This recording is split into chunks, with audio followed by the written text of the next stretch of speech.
আসসালামু আলাইকুম সুপ্রিয় শিক্ষার্থীরা, আশা করি তোমরা সকলেই ভালো আছো। তোমরা যারা 2025 সালে এসএসসি কিংবা দাখিল পরীক্ষা অংশগ্রহণ করবে তাদের জন্য বাংলা দ্বিতীয় পত্রের সিলেবাস অনুযায়ী এই নমুনা প্রশ্নটি, তোমরা এই প্রশ্নটি কিভাবে সমাধান করলে অর্থাৎ কিভাবে লিখলে পরীক্ষায় 100তে 100 মার্ক অর্থাৎ A+ নাম্বার পাবে, সেই ট্রিক্সগুলো আজকের এই ভিডিওতে তোমাদেরকে দেখাবো। আর এর পাশাপাশি তোমাদের এই কোশ্চেনগুলোর কী ধরনের কীভাবে অ্যান্সার করলে, বিশেষ করে বাংলা প্রথম পত্র এবং দ্বিতীয় পত্র মিলে তোমাদের এই গ্রেডিং সিস্টেমটা, তো তোমরা অনেকেই বাংলা প্রথম পত্রে ভালো রেজাল্ট করতে পারো না, কিন্তু তুমি চাইলেই বাংলা দ্বিতীয় পত্রে যদি ভালো রেজাল্ট করো, ভালো ফলাফল অর্জন করতে পারো, তোমার গ্রেডিং সিস্টেমে যে সমস্যাটি বা যেটা তোমার প্রত্যাশা সেটা তুমি অর্জন করতে পারবে। তো এখানে আমি তোমাদেরকে সম্পূর্ণ প্রশ্নটা দেখিয়ে দিচ্ছি। এর পাশাপাশি তোমাদের প্রিয় শিক্ষার্থীরা তোমাদের অন্যান্য সাবজেক্টের সাজেশন এবং অন্যান্য সাবজেক্টের যে শর্টকাট নিয়মে কৌশলে পরীক্ষা কমন না আসলেও কীভাবে অ্যান্সার করতে হয় সেই প্রসেসগুলো কিন্তু এই চ্যানেলে দেওয়া আছে, তোমরা ডিসক্রিপশন লিঙ্ক থেকে সবগুলো দেখে নিতে পারো। এখানে প্রথম কোশ্চেনে তোমরা জানো তোমাদের সিকিউ লিখিত হচ্ছে 70 মার্ক আর MCQ 30 মার্কের থাকবে, টোটাল 100 মার্ক। তো প্রথম প্রশ্নে যে কোনো একটা লিখতে বলা হবে তোমাকে। যেমন এখানে বই পড়া এবং জাতীয় পতাকা, তুমি চাইলে যে কোনো একটা লিখতে পারো, ঠিক আছে। এবং এগুলো হচ্ছে অনুচ্ছেদ 1 নম্বরে আসবে অনুচ্ছেদ, যেটাকে ইংরেজিতে আমরা প্যারাগ্রাফ বলি। তো এটা বই পড়া ঠিক এভাবে তুমি 1.5 থেকে 2 পৃষ্ঠা লেখার চেষ্টা করবা, ঠিক আছে। আচ্ছা, এরপরে দেখো 2 নম্বর কোশ্চেন আসবে, চিঠি আসবে। আমি আবার বলছি 2 নম্বর পত্র বা চিঠি যেটা বলি আমরা, পত্র আসবে। তো পত্র এখানে 3 ক্যাটাগরিতে আসে, পত্রগুলো আসে 3টি ক্যাটাগরিতে। একটা হচ্ছে ব্যক্তিগত পত্র, আরেকটা হচ্ছে আমি যদি প্রশ্ন থেকে দেখাই, একটা হচ্ছে এই যে এখানে দেখো, এটা হচ্ছে সংবাদপত্র প্রকাশের জন্য উপযোগী একটা চিঠি, এটা হচ্ছে নিজের ব্যক্তিগত মায়ের কাছে একটা চিঠি। এরপর আরেকটা আছে, সেটা হচ্ছে আবেদনপত্র আমরা যেটাকে বলি বা দরখাস্ত। আচ্ছা, তো আমি তোমাদেরকে তিনটাই ফরম্যাট দেখাচ্ছি, তোমরা ঠিক এভাবে লিখবা। যে কোনো পত্র লেখার ক্ষেত্রে এখানে তারিখ থাকবে, ঠিকানা থাকবে, শ্রদ্ধেয় বাবা বা শ্রদ্ধেয় বা প্রিয় বন্ধু দিয়ে তুমি এই একটা প্যারা শেষ করো, এরপর আবার পুনরায় একটা প্যারা লিখবা, এভাবে লিখবা, ঠিক আছে। এরপর ইতি তোমার স্নেহের বা ইতি তোমার প্রিয় বন্ধু যেটা হোক, ঠিক আছে। এখানে তখন তোমরা খামটা লিখবা, এখানে খামের মধ্যে তোমার নাম, তোমার ঠিকানা, তোমার যাকে তুমি পাঠাবা সেখানে তার নাম তার ঠিকানা থাকবে, ঠিক আছে। এটা হচ্ছে ব্যক্তিগত চিঠি। সেম একইভাবে আমরা যদি যেটাকে বলি আবেদনপত্র, তো সেটা বা দরখাস্ত, তো এখানে তারিখ বরাবর প্রধান শিক্ষক বিদ্যালয়ের নাম থাকবে, ঠিকানা থাকবে, এটা বিষয় থাকবে যথাবিহিত। এই যে দরখাস্তের নিয়মটা তোমরা সবাই জানো, আশা করি এটা খুব সহজ। এরপর দেখো, তবে তোমরা একটু যেটা বেশি ভুল করো সেটা হলো সংবাদপত্র প্রকাশের জন্য যে প্রতিবেদনটি আসে, যে চিঠিটা আসে, যে পত্রটা আসে, তোমরা মনে করো এটা প্রতিবেদনের মতো, এটা দেখতে কিছুটা প্রতিবেদনের মতো, বাট এটা প্রতিবেদন নয়, এটা একটা পত্র, সেটা সংবাদপত্র প্রকাশের বিষয়টা হচ্ছে এরকম।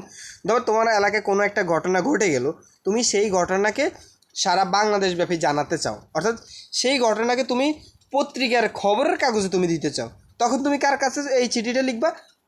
যারা খবর ছাপায় তাদের কাছে তুমি এই চিঠিটা লিখবা, যাতে কী করে তাদের খবরের কাগজে তোমার এই ঘটনাটা তারা লিখে, অর্থাৎ ছাপিয়ে তারা এটা প্রকাশ করে।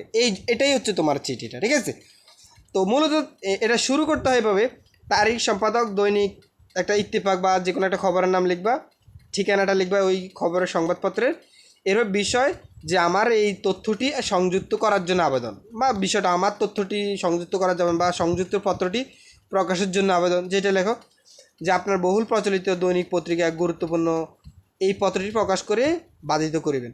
এরপর নিবেদক, তোমার নাম, ঠিকানাটা দিবা। এরপর তোমার যে পত্রটা তুমি বাধিত করতে বলছো, মানে যে যে পত্রটি তুমি দিতে বলছো, এটা হচ্ছে সেই পত্রটি। এটা তোমাকে কি করছো, তুমি বলছো যে এই পত্রটি আপনার খবরের কাগজে ছাপিয়ে এটা প্রকাশ করার জন্য, তো তুমি এই পত্রটা জাস্ট তারা প্রকাশ করবে, তো এটা পরে দিয়ে লিখে দিবা আবার, ঠিক আছে। ওকে, তো এখানেই তোমার এখন ইম্পর্টেন্ট বিষয়টা সুন্দর করে সাজিয়ে পয়েন্ট আকারে লেখার চেষ্টা করবা, এবং সবগুলো তথ্য, যেমন এখানে তথ্যটা হচ্ছে বৃক্ষরোপণ সপ্তাহ পালন, নবীন বরণ উৎসব, যানজট সমস্যা, দ্রব্যমূল্য ঊর্ধ্বগতি, বিভিন্ন বিষয়ে তোমার এগুলো পয়েন্ট আকারে লেখার চেষ্টা করবা। এরপরে শেষের দিন বিনীত নাম, ঠিকানা। আচ্ছা, এটা তো ক্লিয়ার। আচ্ছা, পরবর্তী কোশ্চেনে কী আসবে সেটা আমরা জানি সবাই, যে 3 নম্বরে আসবে সারাংশ অথবা সারমর্ম, যে কোনো একটা লিখতে হবে, দুইটাই আসবে, যে কোনো একটা লিখতে হবে, সেটা আমরা জানি সবাই, সহজ পদ্ধতি। এবং সারাংশ সারমর্ম ছোট করে সংক্ষিপ্ত আকারে লেখার চেষ্টা করবে, ঠিক আছে। পরীক্ষা কমন আসলে তো লিখবে, আর কমন না আসলেও যতটুকু বানিয়ে বেশি করে লেখার দরকার না, তুমি নিজের মতো করে লিখতে পারো, বাট ছোট করে লেখার চেষ্টা করবো, ঠিক আছে? এটা বেশি লিখলে নাম্বার কাটা যাবে, কম যত ছোট করে লিখতে পারো তত ভালো নাম্বার। আচ্ছা, এরপরে কি আসতে পারে? এর পরবর্তী কোশ্চেনটা যদি আমরা দেখি, যে দেখো এই সারাংশ সারমর্মের পরে আসবে সাধারণত হচ্ছে তোমার প্রতিবেদন 5 নম্বরে। আচ্ছা, প্রতিবেদন নেই যেখানে, সরি 4 নম্বরে ভাব সম্প্রসারণ আসবে, তোমার ভাব সম্প্রসারণ লিখতে বলা হবে। তো ভাব সম্প্রসারণ দুইটা থেকে যে কোনো একটা তুমি ভাব সম্প্রসারণ লিখবা, ওকে?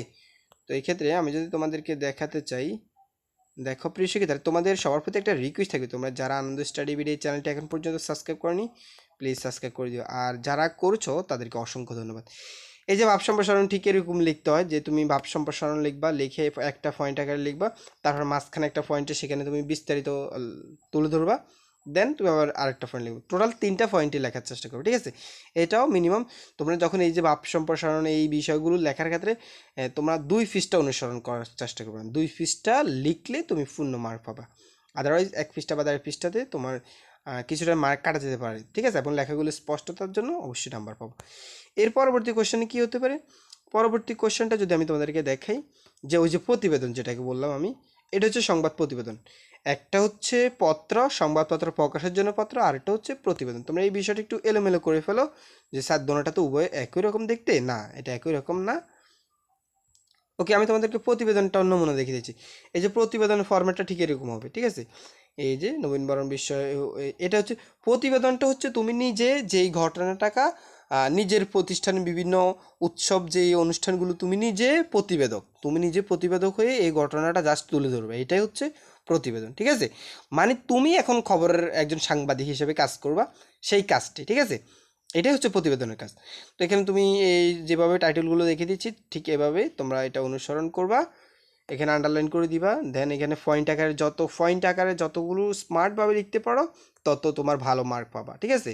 কোনোভাবেই তোমার বাংলার দ্বিতীয় পত্রে তুমি যদি ছক্কা না মারতে পারো তাহলে প্রথম পত্রে তোমার কোনো কাজে আসবে না, ঠিক আছে? কারণ বিশেষ করে বাংলার দ্বিতীয় পত্রে সবাই ভালো করে, এটা খুব সহজ একটা সাবজেক্ট। এরপর দেখো 6 নাম্বার আসবে রচনাও আমরা ঠিক পয়েন্ট আকারে লিখবো, ঠিক আছে? আমরা সেটাও জানি সবাই কীভাবে পয়েন্ট আকারে লিখতে হয় রচনাগুলো। যত পয়েন্ট বেশি করে দিতে পারো তত ভালো হবে তোমার জন্য, ঠিক আছে? এভাবে পয়েন্ট আকারেও তুমি এই রচনাটা লেখার চেষ্টা করবে, ঠিক আছে? প্রিয় শিক্ষার্থীরা, তোমাদের এই বাংলার দ্বিতীয় পত্রের জন্য কোন কোন বিষয়গুলো ইম্পর্টেন্ট, এই অনুচ্ছেদের জন্য তুমি কি কি পড়বা, অন্যান্য সাবজেক্টের, এরপরে গণিতের, ইংরেজির, এই যে অন্যান্য সকল সাবজেক্টের, এই যে ইংরেজির, ঠিক আছে?